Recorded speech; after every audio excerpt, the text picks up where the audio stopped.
Hello folks, welcome back to Reality Check with Arvind Swaminathan. Sorry it's been a while, but I've had a few problems. You can see there's no tie.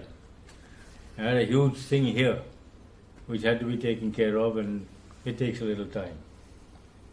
Anyway, today is something which is in everybody's minds, the Israel-Palestine conflict. We heard so much about the Israeli version, all the videos that come out of Israel, which is one side. Every news channel has Israelis commenting on it, and they are influenced by that. But I've yet to come across anything from a Palestinian point of view. Have you? I don't think you have. Now, it is a very nasty conflict, and it's been going on for a long time. Yes, this is a particularly nasty attack by Hamas. But then, what happened 2 years ago? Do you remember? Israel attacked Gaza. But some of the distinctive features were never highlighted. For instance, that conflict went on for 5 or 6 weeks, intense bombardment, aerial and artillery. Few people said a word. Why? But you think about this, the timing of the first attack. How many people realize the significance? It was time to begin at 11:25 a.m. The height of the morning. Why? 11:25 a.m. is when all the children from the morning shift in school were coming out to go home. And all the children waiting to go in for the afternoon shift were waiting for these people ones to come out so that they could go in. The whole street and the whole town virtually was awash with children and their mothers and fathers escorting them to school or taking them home from there.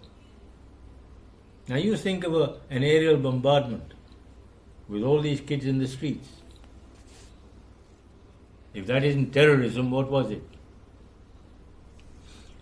So you can say an act of revenge. Please don't misunderstand. I don't like terrorism or war of any kind. I didn't like what happened in Gaza 2 years ago. I don't like what's happening today. Now, whether it's the Palestinians or Hamas attacking Israelis or the other way around, it's still something which is totally unnecessary. How many people have gone back to understand where did this all begin? Think about it. It didn't start off 6 months ago or 2 years ago or 10 years ago. The beginnings were November 1917, just after the Russian Revolution. That was in October. This happened in November. Please look it up. The Balfour Declaration. Lord Balfour wrote a letter to the Rothschild family, giving Palestine to, or promising to give Palestine to the Rothschilds for a Jewish homeland. Why? Did Britain own that land? No. Who gave them the right to give it away? And therefore, who gave Mr. Rothschild or the Jews the right to say this is our homeland? I mean, this is a legal point, if you like. Did Britain have the right to give it away? The answer is no. Palestine was being administered by Britain, yes. Not owned by Britain. Let's get that straight. Britain filled Palestine with every Jew they found anywhere in their colonies. Why? They wanted a Jewish state there, having promised it. However, let us also remember that Britain promised Palestine their state, their nation, in return for help to conquer the Ottoman Empire. But they also promised the Jews they would give them Palestine for their homeland. What kind of nonsense was that? Now therein lies the beginning of this entire conflict we see today. After World War II, how did the Jews establish Israel? Stark terrorism, nothing else. There were these terrorist gangs wandering around. One of them was the Argon. And a former Israeli Prime Minister was actually an active member of that, who was probably involved in one of the biggest acts of terrorism in those times, the bombing of the King David Hotel in Jerusalem. 93 people died, including 28 British officers, British Army officers and men. That's what drove the British out, finally. That same pattern was used in 1993, World Trade Center. They tried placing bombs in the car park of the World Trade Center. There wasn't enough. The buildings didn't come down, nor did it create enough damage. After which, of course, you had 9/11. Now, all these acts of terrorism which we blame Hamas for today, where did they learn it? All these were formerly Israeli acts of terrorism. You see, in the 50s, Israel got their Jewish friends all over who lived in Egypt to place bombs in particular places like movie houses and things like this for maximum effect. Nobody knew about it until one of them actually went off in the hands of the person who was placing them. Eventually they were pressure was brought onto them to stop it. Then the famous letter bombs. Now remember during those times, there was no official communication between its Arab neighbors and Israel. Therefore, all these letters first had to go to London for sorting and then out into the Arab countries. Now nobody knew about these letter bombs. Who sent them, where did they come from? Until one of them exploded in a London sorting office. Then they knew where it had come from. Again, does it not sound a bit like the Lockerbie bombing? A bomb is placed in one place and it goes off somewhere else. You see? And then these car bombs, which were virtually suicide. Where did they come from? Car bombs, for instance, the last one we heard recently, one of the Palestinians was taking Britain to the International Court of Justice. He stopped in Lebanon for a while, and one of these car bombs finished him off. Now, we don't connect all these dots, do we? All these acts of terrorism were first introduced by the Israelis, and that is where they've learned. Not only that, here's something else. The West Bank was given by Jordan to the Palestinians for their state, for their homeland. What do we see now? There are so many Israeli settlements in that area, again illegal by UN and International Court of Justice standards and lines drawn, but they still go there anyway. So where do Palestinians go? Where's their homeland? You begin to understand what is happening to Palestinians. They're being murdered, slaughtered, or driven out. That has been Israeli policy right from the very beginning. Now, today, they've almost got to the point where they're almost 50% Israelis or Jews and the rest are Palestinians in the West Bank.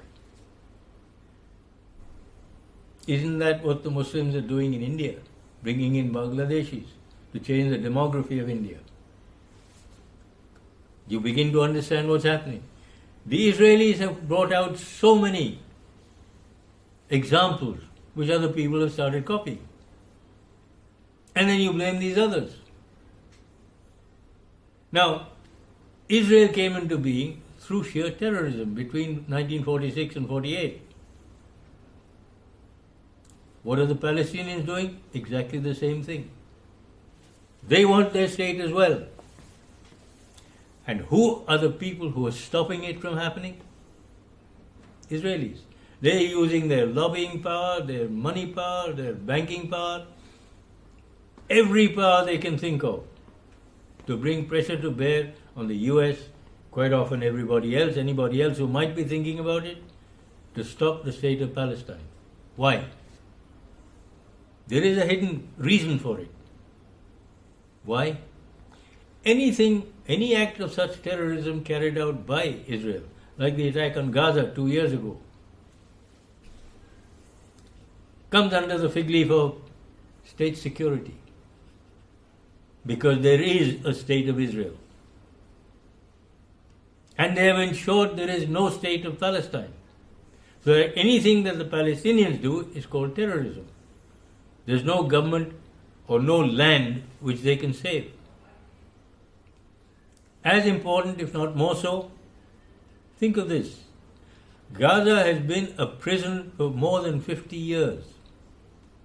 It has been blockaded completely from the land. There is a naval blockade against it.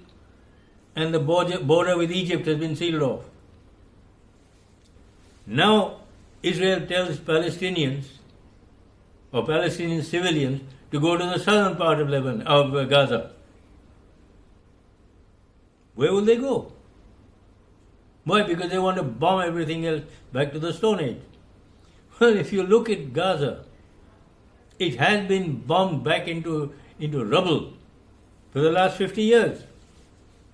Then buildings come up. 2 years later, the Israelis bomb that down. What remains? What is there? Do remember what used to happen. We've seen movies about this.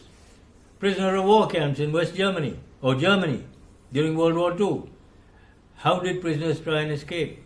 Tunnels. Gaza is littered with tunnels. There's no other way.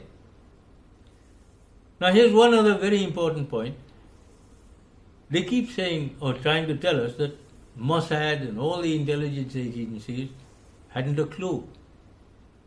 You expect me to believe that? Mossad knows where each and every one of those Palestinians goes, what time he goes to the toilet, how much he eats for breakfast, what he eats for breakfast. They know all that. And you're telling me they didn't know this? Come on. Let's get real, huh? Of course they knew, they let it happen. Why? To justify a full-scale attack. To really flatten Gaza. So that either the Palestinian leaves there or he's killed. Fait accompli. And the best part is this, or rather the most, how shall I put it, wicked or pitiable part is this. Who created Hamas in the first place? I know it's fashionable to say some Arab or Muslim sounding name did it, but who really did? It was one of Mr. Benjamin Netanyahu's predecessors, the former Prime Minister of Israel, when he was still on active duty with the armed forces. You remember Ariel Sharon? He was the one who helped create Hamas to spy on Palestinians. And they did for a while. Until they said, hey, what's wrong? Why are we going after our own people? So they turned around, of course. Now they're terrorists. You see, we have been listening to all these things which come from Western media. Who owns the Western media? The Jews, Jewish fraternity, or Jewish families. Now whether it's the newspapers, the television news channels, even Hollywood, newspapers, magazines, periodicals, all over the US, all over Western Europe, who owns them? All the publishing houses, who owns them? Jews. So you see, anything against the Jews will never get published. And anything which the Jews write or Israel wants gets spread throughout everywhere. And all we've seen in India, Western publicity, Israeli publicity. You have a look at all the news channels, you'll always see an Israeli saying something, putting forward their point of view. Oh, we've suffered, oh, they've done this, oh, they've done that. How many ever ask, what did the Israelis do to them since 1948? Even between 1945 and 48. Now you begin to understand what I'm talking about. Let's get a balanced view of the whole thing. Until there is a Palestinian state, which is what Palestinians and Hamas are fighting for, there won't be any peace. Palestinians will either get murdered or slaughtered or bombed out of existence, or they will just have to leave. Then Israel can say, this is all our land. So a whole country disappears. And 8 or 10 million people are homeless. And Western Europe doesn't give a damn. And I include the USA in that group, because they are the people who caused all this. Well, folks, have a good look at this, think about it. And it is indeed something we must think about.